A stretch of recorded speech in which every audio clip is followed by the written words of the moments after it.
Okay, our next special guest is Lance Smith. And the first time I seen Mr. Lance Smith was probably, probably 2 or 3 years ago. Now I'll tell you a little story behind the story. I drive a feed truck, and so I drive around the truck stop over near Pleasant View on Highway 65. So every time I go near that truck stop, I don't know what the deal is. That old truck just zooms right on in there, and it will not start for a while. So I have to go in, and there's always a bunch of old farmers in there. And one of the old farmers in there was a bus driver that I'd known for a long, long time. And so he was telling me about the church he went to. Need to come watch the wonderful music. And he was telling me about a singer that can impersonate all kinds of songs, and John Denver, and how great he was. And I said, man, that sounds great. I want to go see him. He said, yeah, you will not waste your time. So I went home and I asked the wife, I said, hey, let's go see John Denver. John Denver, yeah.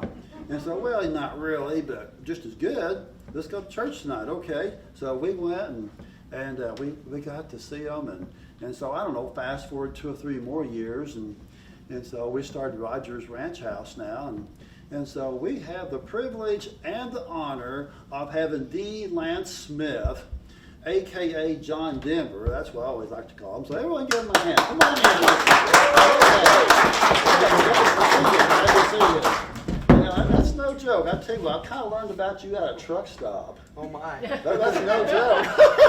Aiming fortune, you know, yeah, that's right. take you. You know, besides talking about baling hay and tractors and John Deere tractors and DT 466 international engines and the price of feed and cattle and everything else, we also talked about you. Yeah, Found that's my way the in there truth. somehow, huh? Yeah, that's right. And we went over there and we watched you. And just a couple of weeks ago, we saw you again, and we knew we wanted you to come here so much. And I know you have a long repertoire of a lot of songs, and so I was wondering if you could do "Thank God I'm a Country Boy" tonight. I'd love to, sure. Well, you bet, because I like that. That's a good segue, because thank God I'm a country boy, but thank God that we know the Lord too. And you know, that's what it's all about. Thank God I'm a Christian boy. That's right. Amen. That's exactly Hey, right. I've got an interesting story about that song. Good. I was down in Branson filling in for the man who used to do the John Denver show. Uh-huh.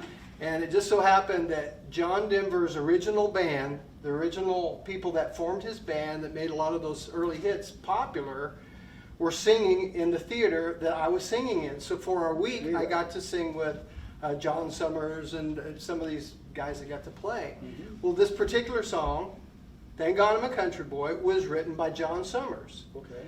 We were going to drive to Springfield and do a little taping at one of the TV shows, and I was going to do Sunshine on My Shoulders or one of those songs like that. I got to talk to John all the way from Branson to Springfield, and guess what I did? Wow. I shared the gospel with him. Oh, neato. Amen. The man who wrote Thank God I'm a Country Boy. And he sat there, folks, and he listened to every word. He was very polite. He said, you know, my first wife was a Christian, and she really got me thinking, and you're getting me thinking again about this. And so we've been, you know, over the years we correspond once in a while. But I believe God's going to do something in his life. I really do. Oh, good. Really do. That's what it's all about. Right. That's why we're here. That's why we're here. That's right. And we're so glad to have you tonight. Thank you. So, I'll tell you what, you go sit in front of that microphone over there, and we want to watch you perform.